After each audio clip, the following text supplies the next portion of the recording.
ஒரு வேன் வாங்கணும் அப்படின்னு ஒரு லட்சியத்தோட கனவோட வெறியோட இருக்கிறீங்களா?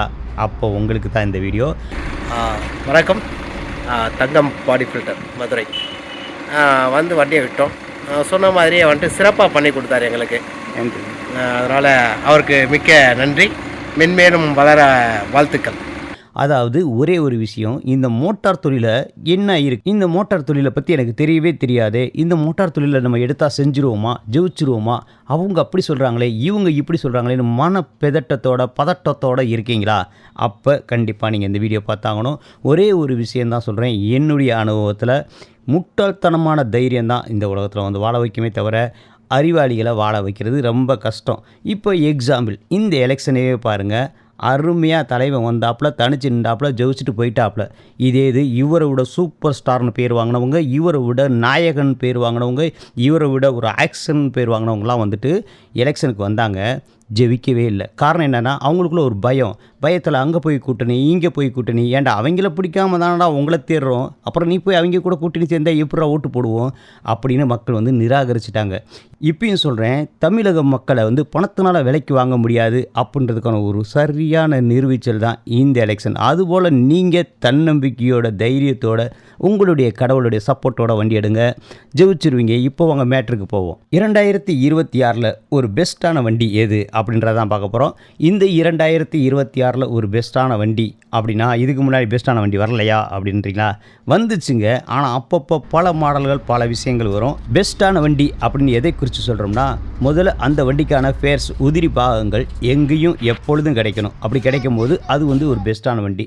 ஏன்னா வண்டி போகும்போது பிரேக் டவுன் ஆகிடுச்சு அப்படின்னா உடனே கழட்டி மாட்டிட்டு போயிடணும். ரெண்டாவது, அந்த மெட்டீரியல் வந்து விலை கம்மியாக கிடைக்கணும். அப்படி கிடைக்கும்போது ஈஸியான முறையில் வந்து அதை வந்து பயன்படுத்திக்கிற முடியும்.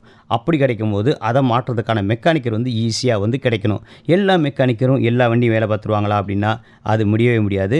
காரணம் என்னென்னா, அநேக மெக்கானிக்கர்கள் இன்னொரு மெக்கானிக்கர்கிட்ட இருந்து தான் பழகிருப்பாங்களே தவிர அவங்க படித்து டிகிரி வாங்கி வந்திருக்க மாட்டாங்க. அதனால் வந்துட்டு பார்த்திங்கன்னா, முடிஞ்ச அளவுக்கு லேட்டஸ்ட் டெக்னாலஜி, அப்படி சென்சார் இப்படி சென்சார் அப்படின்னா அவங்க வந்து அந்த வண்டியை வந்து ஸ்கிப் பண்ணி தான் போவாங்க. எப்படி சொல்லுவாங்க, ஆனால் நீங்கள் கம்பெனிக்கு போயிடுங்க, இது என்னால் வந்து வேலை பார்க்க முடியாது அப்படின்னு வந்து ஒழட்டி விட்ருவாங்க. இதுக்கு காரணம் என்ன அப்படின்னா, அதில் உள்ள டெக்னாலஜி இவங்களால புரிஞ்சு அவங்க வந்து அப்டேட் ஆகிறதுக்கு இன்னும் பல நூற்றாண்டு ஆகும். காரணம் என்னென்னா, அவங்க படிக்கலை, இவங்க படிச்சிருக்கிறாங்க, அவ்வளோதான் வித்தியாசம். ஆனால் லேட்டஸ்ட் டெக்னாலஜின்றது வந்து நல்லதாக கெட்டதான்னு பார்த்திங்கன்னா உண்மையிலே நல்லது. அதை சரியாக பயன்படுத்தும் போது, சரியாக பராமரிக்கும் போது, ஒரு நல்ல மனிதர்கிட்ட கொண்டு போய் கொடுக்கும்போது அது நல்லது. இது ஒரு திருடங்கிட்ட, ஒரு சீட்டிங் பாட்டிகிட்ட கொண்டு போய் அதை ரிப்பேர் கொடுத்தீங்க அப்படின்னா அவனுக்கு தெரியாது, பிச்சு உழப்பி பிஏ பெயிண்ட் வச்சுட்டு உங்கள்கிட்ட வந்துட்டு ஆட்டையை போட்டு விட்ருவான். மொத்தத்துக்கு இந்த செக்ஷனே மாற்றணும் அப்படின்ட்டுருவான். அப்படி ஒரு நல்ல வண்டி அப்படின்னா முதல்ல ஏழைகளுக்கான, மிடில் கிளாஸ் ஆளுகளுக்கான ஒரு வண்டி.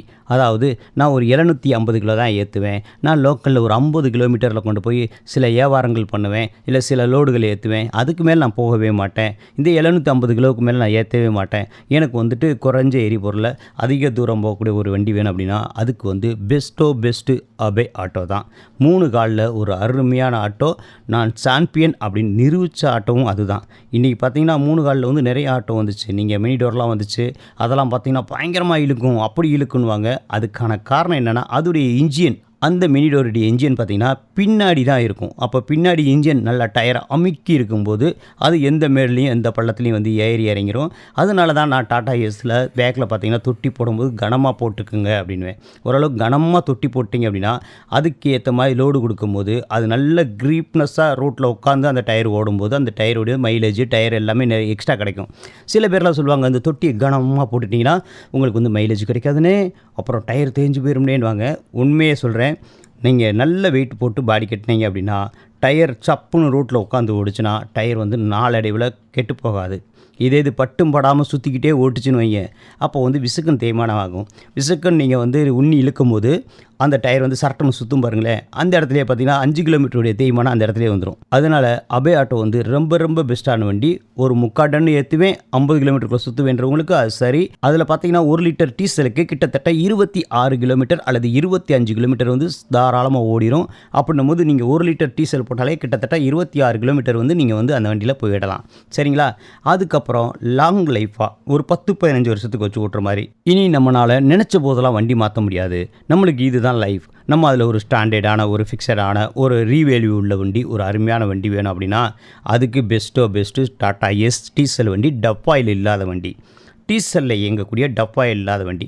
இந்த வண்டியை பற்றி நான் பெருசாக விவரித்து சொல்ல வேண்டிய அவசியமே இல்லை. ஏன்னா டீசலில் இயங்கக்கூடிய டாடா எஸ் 2005 2006 கடைசியில் வந்துட்டு இன்றைக்கு வரையே நான் ஒரு சாம்பியன் அப்படின்னு நிரூபித்து இன்னும் கொடி பிடிச்சு கொண்டு இருக்கக்கூடிய ஒரு வண்டி தான் டாடா எஸ் டீசல் வண்டி. அந்த டீசல் வண்டியில் பார்த்திங்கன்னா அந்த டப்பாயில்னு சொல்லி அந்த புகையை வடிகட்டுறதுக்காக கொடுத்து, அதுக்கப்புறம் ஒரு சென்சாரை கொடுத்து அந்த வண்டியை ரொம்ப கஷ்டப்படுத்திட்டானுங்க.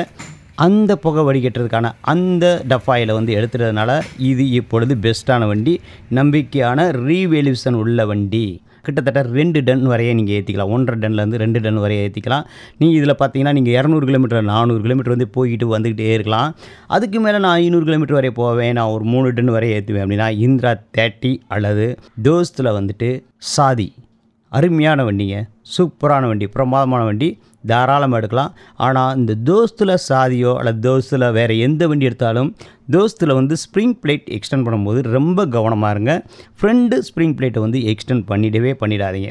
அப்படி பண்ணுறதா இருந்தாலும் தொழில்நுட்பம் தெரிஞ்சவங்ககிட்ட கொடுத்து பண்ணுங்கள். காரணம் என்னென்னா அதோடைய ஸ்டேரிங், அந்த பவர் ஸ்டேரிங்கோட சிஸ்டம் வந்து அந்த மாதிரி கிரிட்டிக்கலாக இருக்கும். அதே போல் ஜாக்கில் பின்னு வந்து எல்லா வண்டிக்கும் பின்னாடி தான் இருக்கணும்.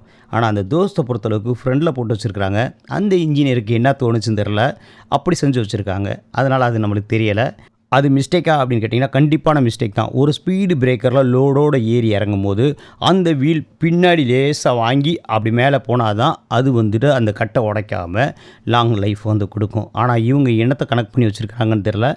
அதனால் பார்த்திங்கன்னா இந்த தோஸ்த் எடுக்கிறவங்க வந்து ஸ்ப்ரிங் பிளேட்டு ஃப்ரண்டில் வந்து கூட்டாதீங்க, பேக்கில் கூட்டிக்கோங்க. கூட்டல அது வந்து உங்களுடைய சௌகரியம். என்னடா சொல்ல வர அப்படின்னு கேட்டிங்கன்னா, ஒரு சீப் அண்ட் பெஸ்ட் வண்டினா அபே ஆட்டோ, அல்லது ஒரு நார்மல் பெஸ்ட் வண்டி அப்படின்னா டாடா எஸ் டீசல் டப்பாயில் இல்லாத வண்டி.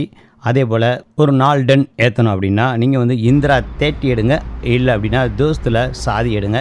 அப்படி இல்லை அப்படின்னா மகேந்திரா வீரோ எடுங்க, சூப்பராக இருக்கும். நம்பி எடுங்க, நம்பிக்கையாக வாழுங்க. இப்படிக்கு உங்கள் தங்கம் பாடி பில்டிங். நன்றி, வணக்கம்.